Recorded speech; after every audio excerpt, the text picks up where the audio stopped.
Hello students. आज lecture number 10 करेंगे, जिसमें हम इंटीग्रेशन शुरू किया था लास्ट में, तो इसमें आगे बढ़ाएंगे और आज इसको खत्म करेंगे। ठीक है, तो लेक्चर नंबर 10 है आज। इसमें हम पढ़ने वाले हैं chain rule. Chain rule for integration.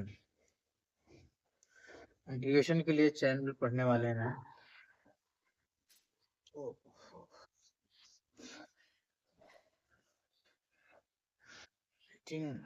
दिक्कत है, चलो करने वाले हैं।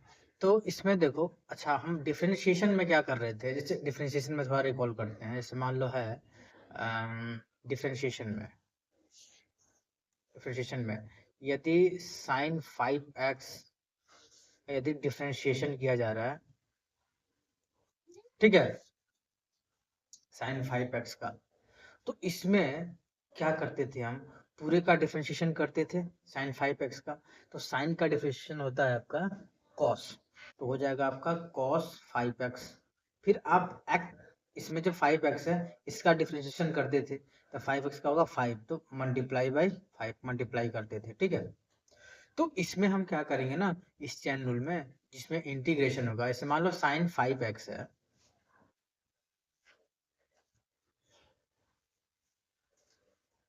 यह है साइन 5x dx, इंटीग्रेशन करेंगे। तो इसको हम क्या करेंगे ना, कि पहले पूरे का इंटीग्रेशन करेंगे। तो साइन का जो इंटीग्रेशन होता है वो माइनस कॉस होता है, ठीक है, माइनस कॉस 5x।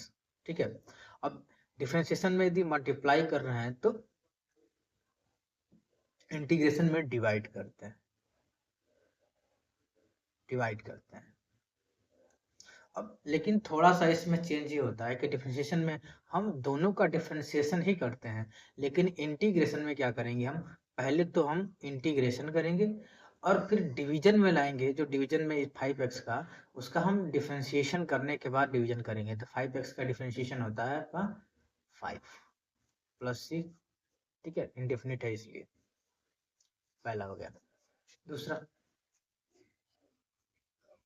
अच्छा इस हुआ कैसे, इसको सॉल्व कैसे किया हमने, तो इस सॉल्व डायरेक्ट हमने कर दिया, लेकिन इसको हम थोड़ा सा एक्सप्लेन करके देखते हैं कि ये हुआ कैसे। ठीक है, एक्सप्लेन करो इसको। इसे मान लेते हैं कैसे सॉल्व किया हमने इसको। लेट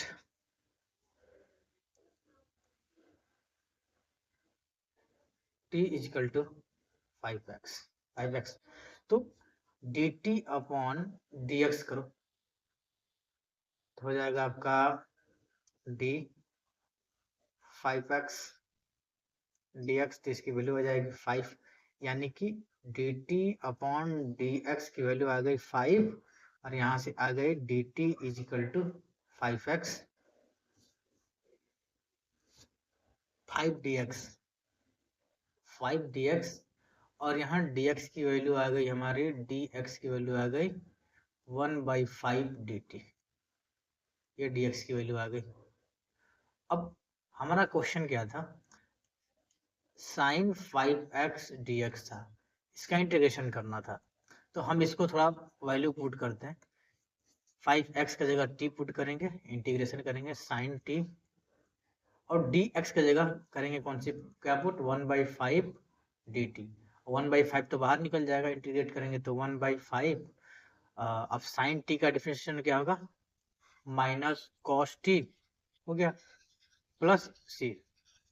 ठीक है, अब देखो, अब t की जगह पर आप 5, फिर 5x पुट कीजिए, तो minus cos 5x upon 5 plus C. देखो वो आ गया ना, आंसर आ गया ना। मतलब हम डायरेक्ट किए हैं, पहले होल का इंटीग्रेशन किए हैं, फिर x का डिफरेंशिएशन किया अपॉन में, फिर प्लस सी करते हैं, कांस्टेंट लगाते हैं, क्योंकि इनडेफिनिट इंटीग्रेशन था। इसको सॉल्व कैसे किया, एक्सप्लेन कैसे किया, तो इस आंसर आया कैसे, तो हम देखो ये 5x है ना, देखो 5x को हम t मान लेते हैं। t इसलिए मानेंगे क्योंकि हमें पता है कि sin 5x का इंटीग्रेशन हमें नहीं आता है, sin x का आता है। इसीलिए हम t इक्वल टू 5x माना, यानी कि हम sin t यहाँ पर बनाने की कोशिश कर रहे थे, ठीक है ना, क्योंकि हमें इसी का इंटीग्रेशन आता है। फिर इसका हमने डिफरेंशिएशन किया x के रेस्पेक्ट में। हम ऐसा इसलिए करना चाहते हैं क्योंकि यहाँ पर यदि वेरिएबल t लाना है तो t को t के ही रिस्पेक्ट में ही हम उसको इंटीग्रेट कर सकते हैं। ये नहीं कि t है तो उसको x में इंटीग्रेट कर रहे हैं, ये गलत हो जाएगा। तो इसीलिए हम यहाँ पर डिफरेंशिएट जब करेंगे ना, तो यहाँ कन्वर्ट हो जाएगा, जो dx यहाँ पर लिखा हुआ है ये 1/5 dt के बराबर हो जाएगा। इसको हम यहाँ पुट करेंगे, फिर इंटीग्रेट करेंगे, ठीक है। तो ऐसा हुआ ये। नेक्स्ट क्वेश्चन में है,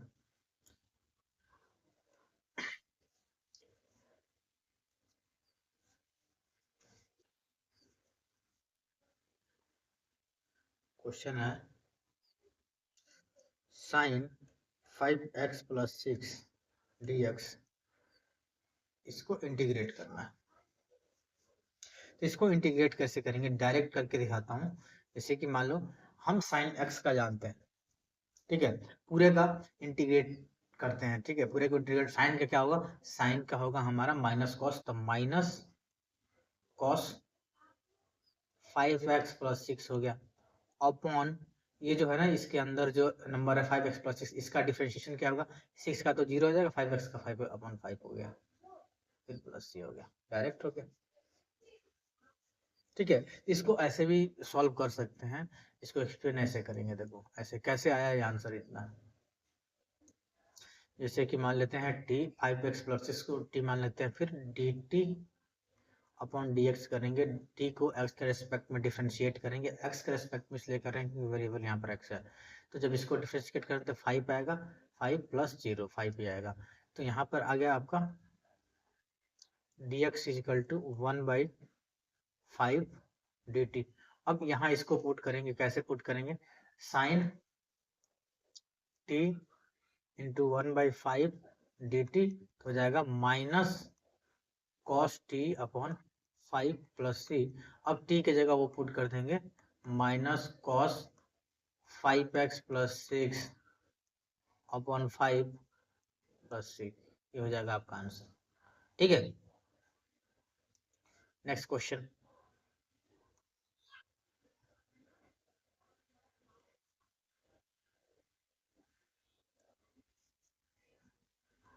क्वेश्चन नंबर 3।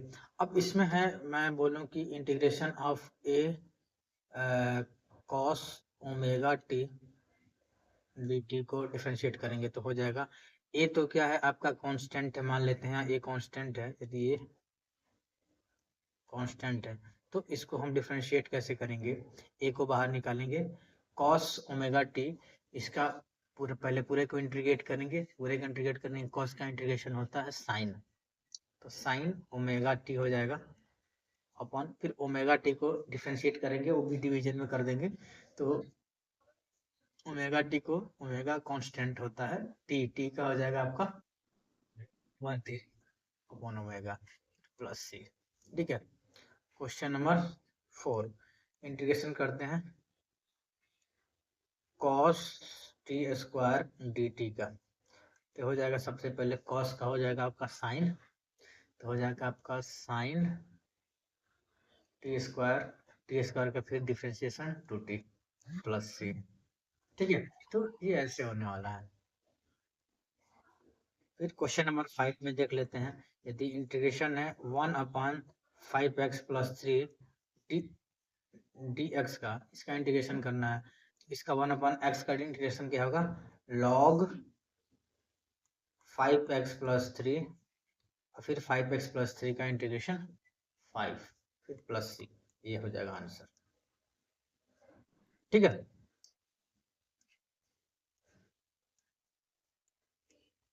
अब और क्वेश्चन है, जैसे मान लो कि है, यदि आप cos t² dt को इंटीग्रेट करते हैं तो क्या होगा आपका, फिर cos t को हम इंटीग्रेट करते हैं तो हो जाएगा आपका साइन,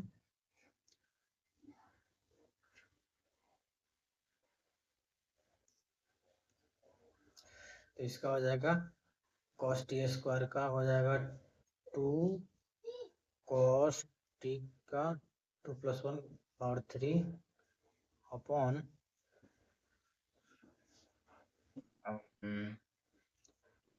cos t का हो जाएगा sin t और इसका पावर भी यहाँ पे आ जाएगा। ये कहाँ से आ गया, ये तो इंटीग्रेट हुआ ना, sin t अब प्लस सी। ठीक है, इसको मैंने क्या कहा, जैसे मान लो कि cos t के जगह पर, यदि cos t के जगह पर होता x² dx, इसको हम कैसे इंटीग्रेट करते, x³ कर देते, तो वही कर दिया हमने। cos t² है तो cos t³/3 इंटीग्रेशन में पावर में 8 ऐड कर देते हैं। अब ऐड करने पर यहाँ पर 3 हो गया है, अब 3 को डिवीजन में भी लाना रहता है, ला दिया। फिर हमने ये चैन मेथड है, चैन रूल है, तो फिर cos t का भी तो डिफरेंशिएशन होगा। cos t का जब डिफरेंशिएशन किया हमने तो हो जाएगा वो sin t, और sin t डिवीजन में होगा। अच्छा, यदि ये डिफरेंशिएशन होता तो हम मल्टीप्लिकेशन में ले जाते sin t को, लेकिन ये इंटीग्रेशन है इसलिए इसको हम डिवीजन में लाएंगे। ओके, समझे बात? हाँ, तो फिर इसमें क्या है कि जैसे कि कुछ चीजें ऐसे हैं, जैसे कि मान लो कि साइन 5x था, इसका हम इंटीग्रेशन में थोड़ा सा डिफरेंशिएशन भी आ सकता है, तो समझाने के लिए है कि 5x है dx। अब इसको हम क्या कर रहे हैं कि कंपेयर कर रहे हैं, जैसे मान लो है साइन के x dx, ये इंटीग्रेशन है। ठीक है, ये डिफरेंशिएशन में भी मान लो आ जाता है साइन के x dx dx।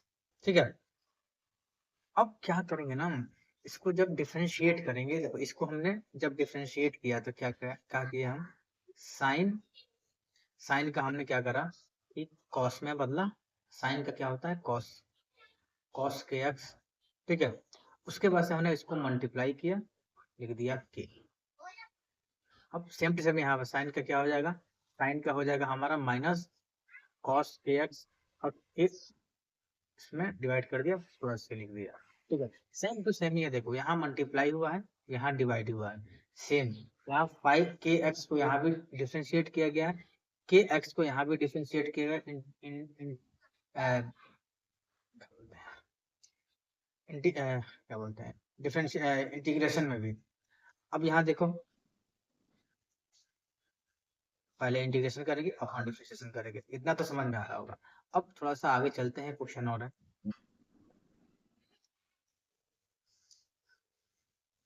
cos x dx, इसका डिफरेंशिएशन क्या होगा, तो सिंपल है, cos का हो जाएगा माइनस नहीं, cos का हो जाएगा साइन x प्लस सी, इसका ये हो जाएगा। ठीक है, तो अब तक हम जितना पढ़ रहे थे ये इनडेफिनिट इंटीग्रेशन था। इनडेफिनिट इंटीग्रेशन का मतलब होता है कि जो भी इंटीग्रेशन था उसमें लिमिट नहीं लगा था। ठीक है, लिमिट क्या होता है थोड़ा बहुत हम शुरुआत में इसको डिस्कस किए थे, लेकिन अब हम डिफिनिट इंटीग्रेशन करने जा रहे हैं, इसमें हम लिमिट का यूज करेंगे, और लिमिट क्या होता है भरपूर इसका आनंद लेने वाले हैं। चलिए,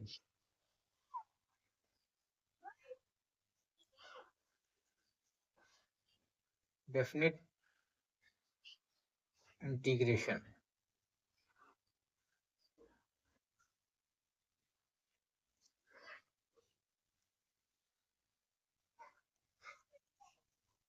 अब हम इसमें हम क्या करेंगे, कैसे हुआ, जैसे कि थोड़ा सा एक एस्केलेटन लेते हैं, एस्केलेटन के बाद हम एग्जांपल्स लेंगे। अब एस्केलेटन में ये है कि मान लेते हैं कि F F x D x, इसको हम इंटीग्रेट कर रहे हैं और लिमिट लगा दिया x1 से x2 तक। तो x1 है ये लोअर लिमिट है, x2 है ये अपर लिमिट होता है। अब देखिए यहाँ पर एफ एफ एक्स है, इसका हम इंटीग्रेशन मान लेते हैं एफ डैश एक्स हुआ। ठीक है, अब इसको हम बड़े ब्रैकेट में रखेंगे और नीचे लोअर लिमिट, ऊपर अपर लिमिट लिख देंगे। उसके बाद से क्या करेंगे, इस x में सबसे पहले हम x2 को क्या करेंगे, पुट करने वाले हैं माइनस करेंगे, फिर एफ डैश में x1 को पुट करेंगे, ठीक है। और जो आंसर आएगा यही आंसर हमारा क्या हो जाएगा, इंटीग्रेशन का आंसर हो जाएगा, डेफिनेट इंटीग्रेशन का आंसर हो जाएगा, ठीक है। जैसे कि हम एक एग्जांपल लेते हैं, क्वेश्चन ये है कि मान लेते हैं कि एक्स स्क्वायर dx का इंटीग्रेशन कर रहे हैं 1 to -1, 1 to -1 में, मान लेते हैं ये भी हो कुछ भी हो। तो जब इसका इंटीग्रेशन करते हैं तो एक्स स्क्वायर का जो इंटीग्रेशन होगा x³/3 होगा, ठीक है। फिर बिग ब्रैकेट ओपन, फिर क्लोज, नीचे 1 ऊपर -1। अब हम क्या करेंगे, -1 रखेंगे, क्यूब करेंगे अपॉन 3, फिर -1, फिर क्यूब अपॉन 3। इसका आंसर क्या हो जाएगा, -1/3, -1/3 इक्वल टू -2/3। ये हो जाएगा आपका आंसर, ठीक है। अब नेक्स्ट क्वेश्चन ये है, cos x है, cos x dx है, इसका इंटीग्रेशन करेंगे 0 से लेके π/3 तक। π/3 का मतलब होता है 60 डिग्री, ठीक है। तो cos x का इंटीग्रेशन होगा sin x, और sin x को क्या करेंगे, अपर लिमिट लोअर लिमिट भी लिख देंगे। ये π/3 upper limit, 0 degree lower limit. तो सबसे पहले x में π/3 पुट करने वाले हैं, तो sin π/3 माइनस sin 0 डिग्री। आपको पता है कि sin 0 डिग्री कितना होता है, 0 होता है, और sin 60 कितना होता है, √3/2। √3/2 आपका आंसर होने वाला है, ठीक है। नेक्स्ट क्वेश्चन है, जैसे हमने क्या किया कि एक बहुत ही बढ़िया फॉर्मूला लेते हैं, एक फॉर्मूला, इसको इंटीग्रेट करते हैं, g m1m2 upon X square respect to dx infinite से r, ठीक है। अब इसको करते हैं, g m1m2 ये सारे के सारे कांस्टेंट होते हैं, ठीक है। ये ग्रेविटेशनल फोर्स का जो ये होता है, फॉर्मूला होता है g m1m2 अपॉन r², हमने पढ़ा होगा ये,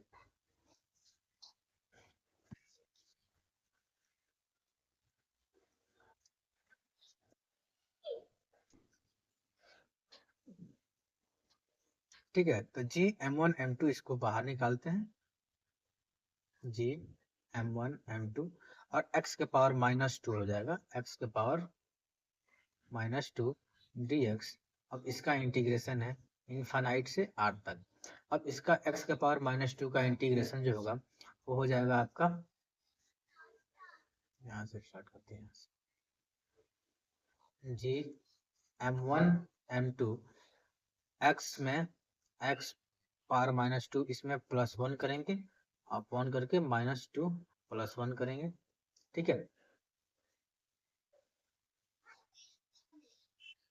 यहाँ भी कर सकते हैं, और हम इसको यहाँ भी कर सकते हैं, यहाँ ज्यादा अच्छा रहेगा। तो हो गया आपका x के पावर -1 अपॉन -1, तो हो जाएगा -g m1m2 1 अपॉन, और लिमिट तो भूल ही गए, यहाँ इनफाइनाइट, यहाँ r 1 अपॉन x हो जाएगा इनफाइनाइट से r। देखो पहले हम यहाँ पर r रखेंगे, उसके बाद से इनफाइनाइट रखेंगे, 1 अपॉन इनफाइनाइट तो 0 हो जाएगा। तो इसकी जो आंसर होगी ना, ये आएगी, देखो -g m1m2 अपॉन r², यही आंसर आने वाली है, ठीक है। अब इसके बाद है, इसके बाद और क्वेश्चंस लेते हैं, जैसे है कि sec x स्क्वायर dx, इसको इंटीग्रेट करते हैं 0 से लेके π/3 तक, और जब इसको इंटीग्रेट करते हैं sec x से क्या होता है, tan x होता है, sec x का इंटीग्रेशन tan x होता है, तो हो गया आपका tan x, और 0 से π/3 तक, तो हो जाएगा tan π/3 माइनस tan 0। अब tan 0 की वैल्यू 0 होती है और 10 पाई बाई 3 यानी कि 60 डिग्री। तो tan 60 आपका हो जाएगा 1/√3, ये हो जाएगा आपका आंसर। 1/√3 होगा। tan 0 होगा तो 0/1 tan 60√3/2 में। अरे रूट ये हो जाएगा आपका, इसकी वैल्यू जाएगी tan 60 का वैल्यू होता है √3। ठीक है। उसके बाद इसकी tan 0 की वैल्यू तो 0 ही आएगी। ये आंसर हो गया आपका। नेक्स्ट क्वेश्चन हो गया,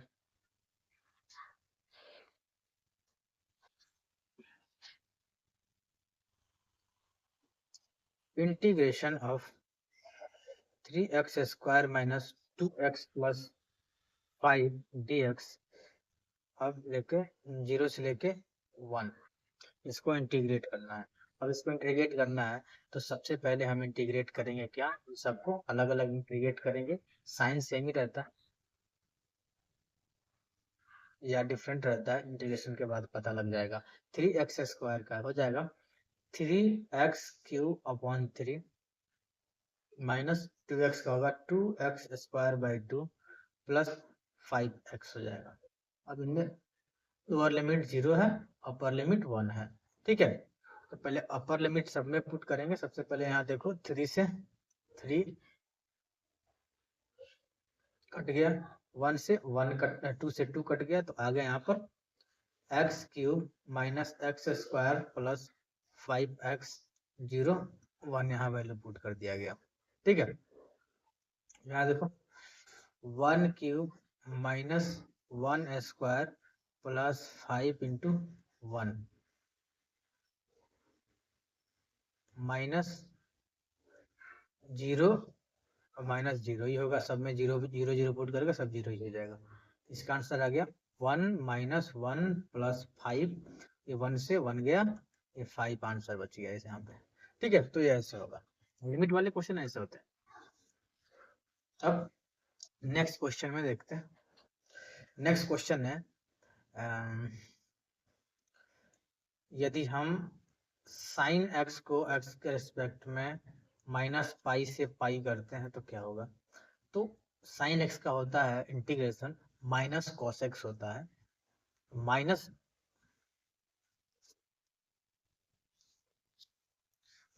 कॉस x होता है। तो देखो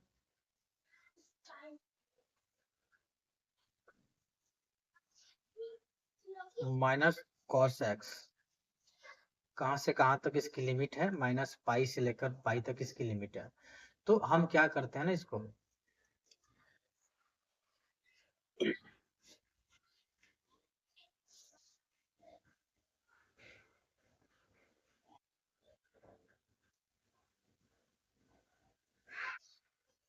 ठीक है, अब यहाँ पे लिमिट को पुट करेंगे। तो सबसे पहले अपर लिमिट पुट करते हैं, तो माइनस कॉस पाई माइनस अब माइनस कॉस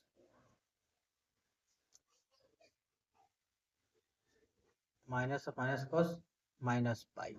ठीक है, तो इसकी हम वैल्यू पुट करने वाले हैं। ठीक है, तो कॉस पाई क्या होता है, कॉस 180 डिग्री होता है। ठीक है, अब यदि आपको कॉस पाई की वैल्यू नहीं आती है तो बहुत पहले हमने शुरुआत में जब ट्रिगो पढ़ा था उसमें बोला था, ऐसे करके आप आराम से देख सकते हैं। जैसे मान लो कि कॉस पाई प्लस 0 डिग्री। ठीक है, और पाई क्या होता है, चेंजिंग लाइन नहीं होती है। तो जो चेंजिंग लाइन नहीं होती तो कॉस को कॉस में ही रखते हैं और 0 डिग्री हो गया। तो कॉस 0 डिग्री की वैल्यू क्या होती है ये बताइए, 1 होती है कि नहीं होती है। हाँ होती है, तो 1 हो गया। ठीक है, तो 1 होती है। अब हम क्या करेंगे ना भैया, अब हम क्या करेंगे, इसको थोड़ा सा और सिंप्लीफाई करने वाले हैं।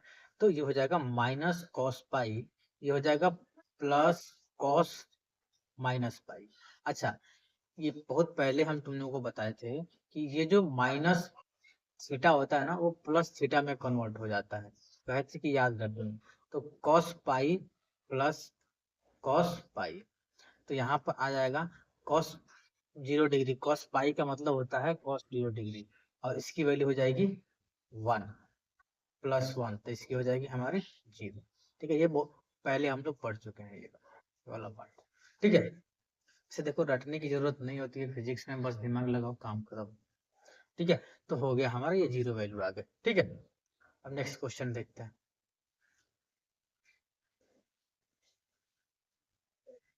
अब देखो, मान लो है cos x dx minus pi by 2 से पाई बाई 2। इसको जब हम इंटीग्रेट करते हैं, देखो cos x जो होता है उसका होता है साइन x होता है, तो साइन x हो गया। अब माइनस पाई बाई 2 से पाई बाई 2, अब इसको सॉल्व करते हैं तो हो जाएगा sine pi by 2 minus sine minus pi by 2। ठीक है,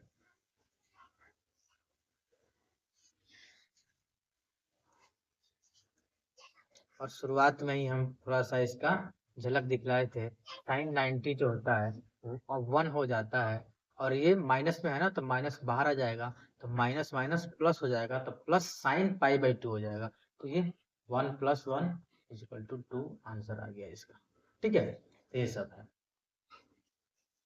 ठीक है, फिर थोड़ा सा एक थोड़ा सा रिव्यू तो नहीं करेंगे, आगे बढ़ते हैं। जैसे मान लो डिस्टेंस है, कोई डिस्टेंस है, डिस्टेंस को यदि डिफरेंशिएट करते हैं तो क्या आ जाता है, वेलोसिटी आती है। और वेलोसिटी को जब डिफरेंशिएट करते हैं तो एक्सीलरेशन आता है, एक्सीलरेशन आता है। ठीक है, डिस्टेंस को मान लेते हैं डी है, ये एक्सीलरेशन ये है।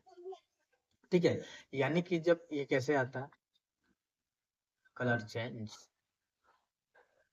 यानी कि जब हम डी नहीं इसको एस मान लेते हैं, तो D S upon D x करेंगे तो वी आएगा। अब वी को हम जब डी वी अपॉन हो नहीं, टाइम के रेस्पेक्ट में करेंगे ना, फिर D S upon D T करेंगे तो वेलोसिटी आएगा, और D V upon D T करेंगे तो हमारा क्या आ जाएगा, एक्सीलरेशन आ जाएगा। ठीक है ना, अब वही, अब जैसे क्या होता है ना, कि जैसे मान लो होता है ऐसे होगा कि D V upon D T equal to A होता है, तो यहाँ पर क्या होगा, D V equal to A D T. अब दोनों तरफ क्या करो, इंटीग्रेट कर दो, इंटीग्रेट करो, इधर भी इंटीग्रेट कर दो। तो जब किसी, देखो एक बार v को एक बार डिफरेंशिएट किया, अब फिर एक बार इंटीग्रेट किया, ठीक है ना, और ये इंटीग्रेशन और डिफरेंशिएशन एक दूसरे के क्या होते हैं, रिवर्स प्रोसेस होते हैं, एक दूसरे के अपोजिट चीज होता है। तो ये हो जाएगा v, ये हो जाएगा integration of A D T. ठीक है, तो वैसे ही जब हम एक्सीलरेशन को टाइम के रिस्पेक्ट में इंटीग्रेट करते हैं तो भैया क्या आता है, वेलोसिटी आता है। जब हम वेलोसिटी को टाइम के रिस्पेक्ट में इंटीग्रेट करते हैं तो डिस्टेंस आ जाता है। ठीक है, ये क्वेश्चन में काम आएगा इसलिए हमने बता दिया। ठीक है, यानी कि डिस्टेंस को डिफरेंशिएट करेंगे तो वेलोसिटी आएगी, वेलोसिटी को डिफरेंशिएट करेंगे टाइम के रिस्पेक्ट में तो एक्सीलरेशन आएगा। यहाँ डिस्टेंस को भी टाइम के रिस्पेक्ट में ही डिफरेंशिएट करना पड़ेगा। तो ऐसे, अब उसी तरह यदि हम रिवर्स प्रोसेस में चलते हैं, रिवर्स में चलते हैं, तो एक्सीलरेशन को जब हम इंटीग्रेट करेंगे तो वेलोसिटी आएगी, इसको भी टाइम के साथ ही इंटीग्रेट करना पड़ेगा। और वेलोसिटी को यदि इंटीग्रेट करते हैं टाइम के रिस्पेक्ट में तो डिस्टेंस आती है। ठीक है,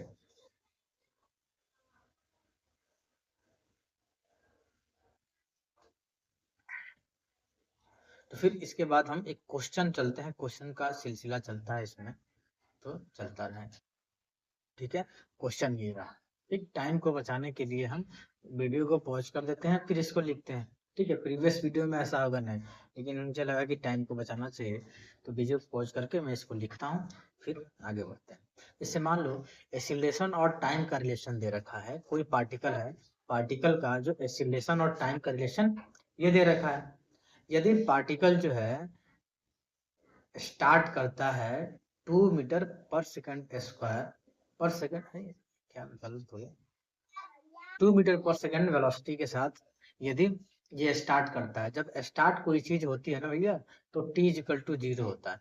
ठीक है, उसके बाद से बोल रहा है कि इसका वेलोसिटी टाइम रिलेशन हमें पता करना है। ठीक है ना, तो क्या है कि एसिलेशन दे रखा है, ए दे रखा है, ए इक्वल टू 2t+4 दे रखा है ना। तो ए को हम क्या लिख सकते हैं, ए को लिख सकते हैं, अभी यहाँ पर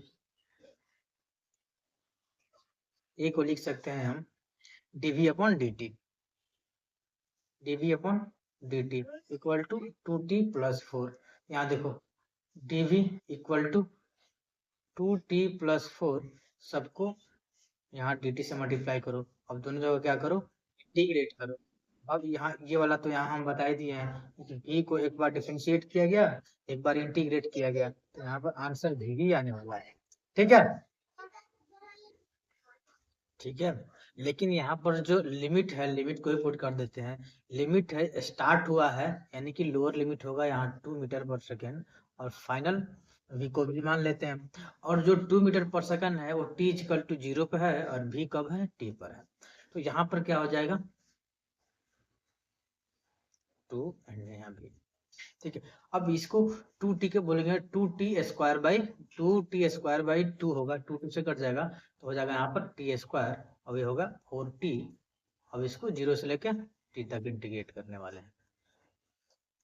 इसका आंसर आएगा v-2 equal to t² + 4t, यानी कि ये हो जाएगा इसका answer v equal to t² + 4t + 2। v equal to हो जाएगा t² + 4t + 2। ये वेलोसिटी और टाइम का रिलेशन हो गया, vt रिलेशन हो गया ये। ठीक है, vt रिलेशन प्रूफ हो गया यहाँ पे। अब इसमें क्या होगा कि यदि हम कोई क्वेश्चन और ऐड करना चाहते हैं, जैसे कि मान लो इसमें हम वेट रिलेशन, यदि कोई पूछ दे कि इसमें आप एक्सटी रिलेशन कैसे पता करेंगे, तो क्या क्या करोगे। तो हम यहाँ जो ए वाला जो ग्राफ है ना, उसको पता नहीं करेंगे, उसको नहीं करेंगे, इसी को करते हैं। देखो जैसे मान लो कि हो गया कि ये v इक्वल टू क्या है, इतना है, तो v को हम लिख सकते हैं dx upon dt equal to t² + 4t + 2। तो dx को हो जाएगा आपका t² + 4t + 2। इसको हम डिफरेंशिएट करने वाले हैं dt के रेस्पेक्ट में। ठीक है, अच्छा x यदि मान लेते हैं, बोला गया है कि पार्टिकल, क्वेश्चन में स्टार्ट्स विथ ओरिजिन, यदि ओरिजिन से स्टार्ट किया हो, तो जब ओरिजिन से स्टार्ट की बात करेगा ना, तो इसका क्या हो जाएगा, लोअर लिमिट x की 0, और फाइनल हो जाएगा x। ठीक है, और 0 है तो यहाँ पर t इक्वल टू 0 और t इक्वल टू t पर। ठीक है, तो इसको जब हम करेंगे तो x - 0 इक्वल टू हो जाएगा t³ अपॉन 3 + 4t² / 2 + 2x, 0 से लेके ये x कहाँ से आ गया, t।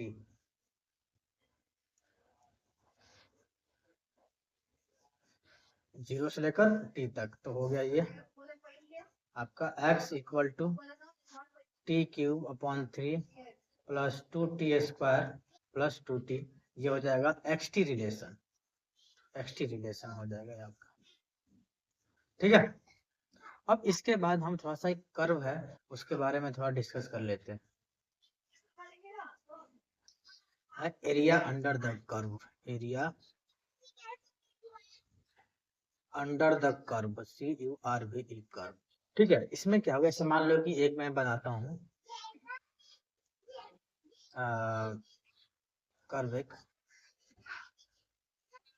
ये y हो गया, ये x हो गया। ठीक है,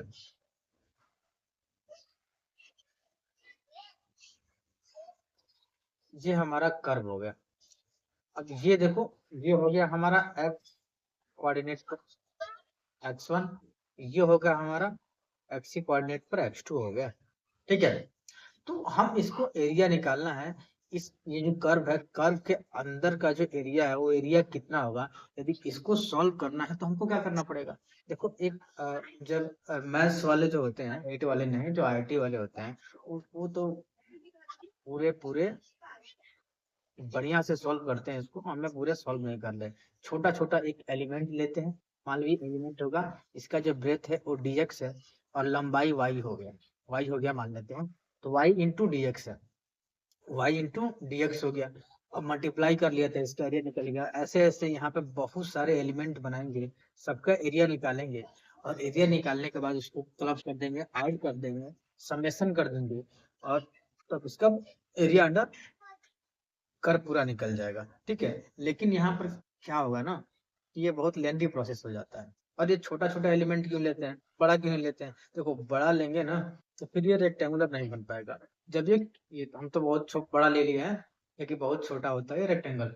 ऐसा इसलिए होता है ना, जब ये पास पास होगा ना तो ये स्ट्रेट लाइन दिखेगा, और ये तो स्ट्रेट लाइन है ही, तो ये हमारा रेक्टेंगल बन जाता है। ठीक है, तो वाई डी एक्स है, इसका हम एरिया बोल सकते हैं, ये डी एक्स है वाई। अब ऐसे बहुत सारे एलिमेंट होंगे इसमें, और सबको हम एरिया निकाल के उसको ऐड कर देंगे तो सारे एरिया निकल जाएगा।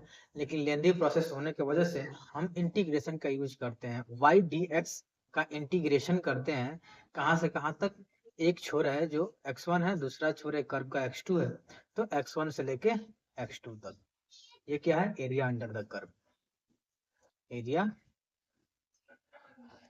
Under the curve, area under the curve. यानी कि जब किसी भी कर्व,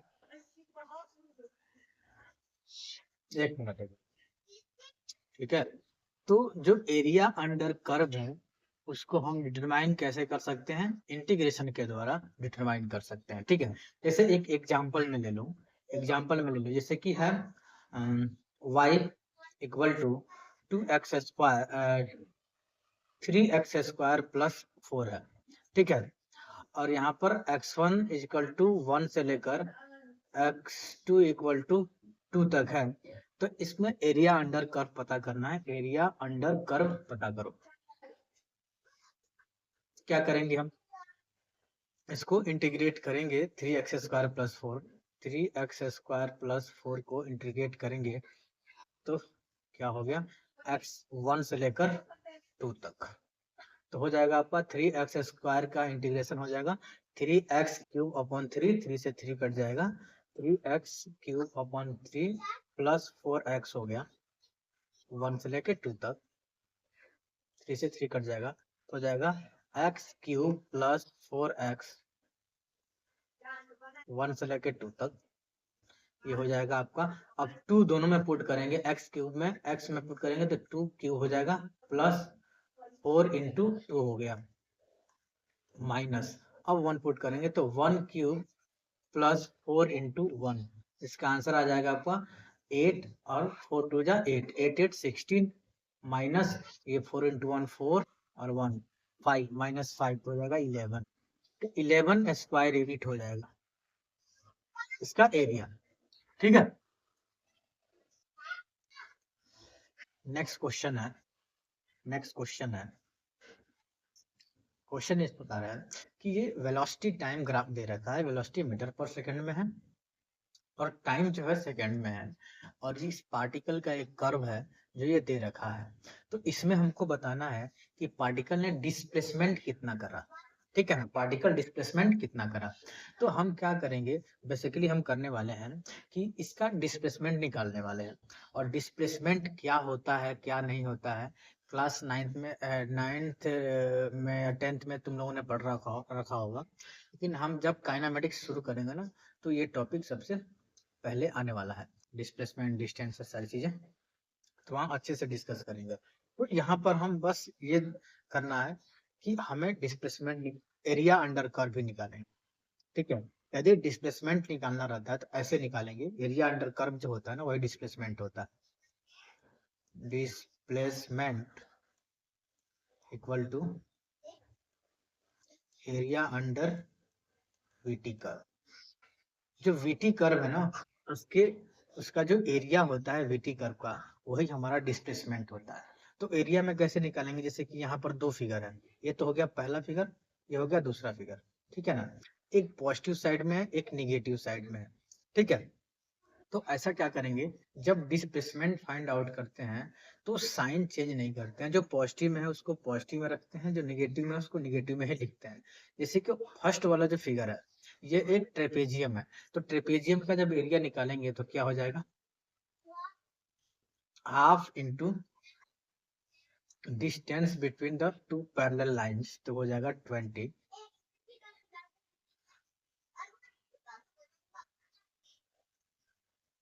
20 20 20 फिर इंटू, फिर जो पैरेलल लाइंस है उनका सम, सम कितना है, ये होगा 30 10 20 हो जाएगा, ये वाला ये हो जाएगा 40, तो 20 प्लस 40 प्लस। अब क्या करेंगे, ये नीचे वाला ट्रायंगल है, जो ट्रायंगल है इसको करेंगे हम प्लस में, हो गया ना। तो 1/2 इंटू जो इसका परपेंडिकुलर है तो हो जाएगा -20 इंटू, और इसका जो बेस है 50 - 40 10 हो गया, ठीक है। तो ये कैसे हो जाएगा हमारा 10, तो ये हो गया आपका 40 60 इंटू 600, अब ये हो जाएगा -10, तो हो जाएगा -100, तो हो जाएगा 500 स्क्वायर यूनिट हो जाएगा, ठीक है। ये कुछ नया चीज है यहाँ पर कि कोई भी यदि वीटी कर्व हो तो उसका एरिया अंडर वीटी कर्व जो होता है वो हमें क्या देता है, डिस्प्लेसमेंट देता है। लेकिन कुछ फॉर्मूला है जिसको हमको याद रखना पड़ेगा, यदि बाद में जब इससे जैसे हम बढ़ते जाएंगे, आगे बढ़ते जाएंगे फिजिक्स में, ये चीजें याद करने की जरूरत नहीं पड़ने वाली है। जैसे जैसे कि कुछ ऐसे है, देखिए जैसे कि ये है, ठीक है, डिस्प्लेसमेंट हो गया। डिस्प्लेसमेंट जो होता है इसको हम कैसे नोट कर सकते हैं, अच्छा डिस्प्लेसमेंट पहले भी हम इसी लेक्चर में पहले जब आया था कि डिस्प्लेसमेंट हम कैसे पता करेंगे, तो वेलोसिटी को टाइम के रेस्पेक्ट में इंटीग्रेट करेंगे, ठीक है। तो क्या हो जाएगा हमारा डिस्प्लेसमेंट हो जाएगा। अब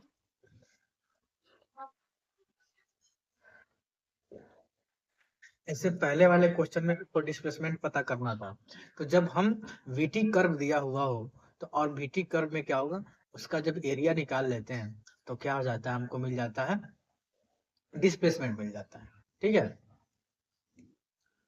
सिमिलरली यदि वेलोसिटी को हम क्या, वेलोसिटी कहाँ से पता करते हैं, यदि एक्सीलरेशन को टाइम के रेस्पेक्ट में इंटीग्रेट कर देते हैं, पता नहीं इंटीग्रेट ही करते हैं, डिफरेंशिएट नहीं करते हैं, यहाँ पे इंटीग्रेट करते हैं तो हमें क्या मिलता है, वेलोसिटी मिलती है। या हम एटी ग्राफ दिया हुआ हो, उस ग्राफ में एरिया निकाल लेते हैं और ऐड कर देते हैं सबको, तो हमको वेलोसिटी वहां मिल जाती है। अब दूसरा तरीका ये होता है कि ये क्या होता है, वेलोसिटी, वेलोसिटी क्या होता है, यदि डिस्प्लेसमेंट को डिफरेंशिएट करेंगे टाइम के रेस्पेक्ट में तो हमें क्या मिलता है, वेलोसिटी मिलता है। हमको पता है कि डिफरेंशिएशन ही स्लोप होता है, ठीक है ना। यानी कि डिस्टेंस, डिस्प्लेसमेंट और टाइम का जो स्लोप है वही हमको क्या देता है, वेलोसिटी देता है। अब देखो यहाँ वेलोसिटी और टाइम का स्लोप जो होगा वो हमको एक्सीलरेशन देता है, ठीक है ना। तो बहुत सारी चीजें हैं जो हम आगे पढ़ने वाले हैं, अभी तुम इन चीजों को क्या करो, लर्न रखो, याद रखो, इन्हें याद रखो, ठीक है ना। क्योंकि डायनामेटिक्स में इसको हम बहुत अच्छे से ग्राफ पढ़ने वाले हैं ये वाला। अब एक क्वेश्चन में लेते, क्वेश्चन है, जैसे मान लेते हैं कि ये ग्राफ एक, ये हो गया 60 डिग्री का, ये हो गया 30 डिग्री का, ये ए हो गया, ये बी हो गया, ठीक है। अब इस क्वेश्चन में क्या है, फाइंड आउट क्या करना है, फाइंड आउट, जैसे मान लो इसमें क्या करना है कि हमें ए का स्लोप पता करना है, स्लोप ए का, कर्व ए है उसका स्लोप क्या होगा। तो हमें पता है कि डिफरेंशिएशन करना पड़ेगा, लेकिन उसका तो स्कोप ही नहीं दिख रहा है, कैसे डिफरेंशिएट करें। तो हमको बताया था ना, हम बताए थे ना टेन थीटा होता है, तो 10 30 डिग्री होगा, यदि 10 30 जो होता है वही हो जाएगा √1/√3, ये हो जाएगा स्लोप, ए का स्लोप हो जाएगा। और 10 60 जो होता है वो जाएगा √3, ये स्लोप हो जाएगा बी का। ठीक है, अब इसमें कंपेयर करने के लिए पूछते किसका स्लोप ज्यादा है किसका कम है, तो बी का स्लोप ज्यादा है, दिख रहा है कि नहीं दिख रहा है, स्लोप ज्यादा है, इसका स्लोप कम है। स्लोप का मतलब ढलान, बी ए का ढलान कम है, बी का ढलान ज्यादा है। तो यहाँ भी हम न्यूमेरिकली देख सकते हैं कि जो बी का जो ढलान है, बी का ढलान ज्यादा है, ए का ढलान कम है। ठीक है ना, अब इसका रेशियो भी निकाल सकते हैं, ये कुछ भी निकाल सकते हैं। ठीक है, अब एक लास्ट टॉपिक है। लास्ट टॉपिक में क्या है कि यदि हम किसी भी फंक्शन का एवरेज वैल्यू फाइंड आउट करते हैं, तो find the average value of any function, तो कैसे पता करेंगे हम? ठीक है, तो एवरेज वैल्यू किसी फंक्शन के पता करना हो तो इसका फार्मूला ये होता है, मान लो कोई फंक्शन है एफ एफ एक्स। ठीक है, एफ एफ एक्स को तो इसको इंटीग्रेट करेंगे, यदि उसका लिमिट दिया है x1 से x2 तक लिखेंगे, फिर इस इंटीग्रेशन को डिवाइड किससे करेंगे, dx का इंटीग्रेशन करके x1 से x2 तक इसका भी लिमिट करके इंटीग्रेट करेंगे। तो इसका ये तो इसको भी लर्न कर लेना भैया। इसका एक एग्जांपल देख लेते हैं, उससे ज्यादा समझ में आएगा। जैसे मान लो साइन एक्स है, आ गया। यदि मान लेते हैं F F X equal to हो जाए साइन एक्स है, साइन एक्स है, तो साइन एक्स के इसका एवरेज वैल्यू कैसे पता करेंगे, तो यदि इसका 0 से लेके पाई बाई 2 तक इसका क्या है, अपर लिमिट है लोअर लिमिट है, तो साइन एक्स dx को इंटीग्रेट करेंगे 0 से लेके पाई बाई 2 तक, फिर dx को इंटीग्रेट करेंगे 0 से पाई बाई 2 तक। आंसर क्या आएगा, साइन एक्स का इंटीग्रेशन आ जाएगा आपका माइनस कॉस एक्स, कहाँ से कहाँ तक इंटीग्रेट करना है, 0 से लेके पाई बाई 2 तक, upon pi by 2 minus three. तो ये आपका हो जाएगा minus cos pi by 2 minus cos 0 upon pi by 2। तो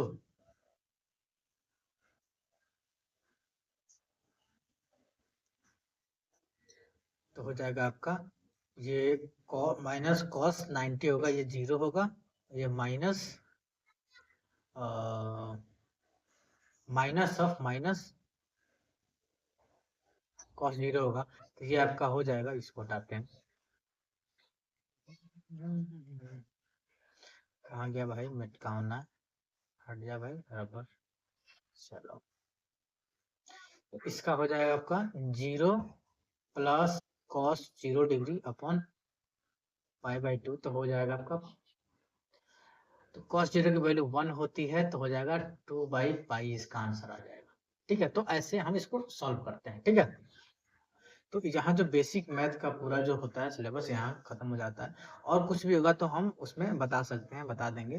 लेकिन इसका एक और लेक्चर होगा जिसमें सिर्फ और सिर्फ क्वेश्चन डिस्कस करेंगे, उस टाइप का बेसिक मैथमेटिक्स टाइप का, ऐसा क्वेश्चंस जो हमारे फिजिक्स में आगे जो फिजिक्स हम पढ़ने वाले हैं उसमें काम आएगा। ठीक है, ठीक है, तो end of this chapter, end of this chapter. ठीक है, गुड बाय।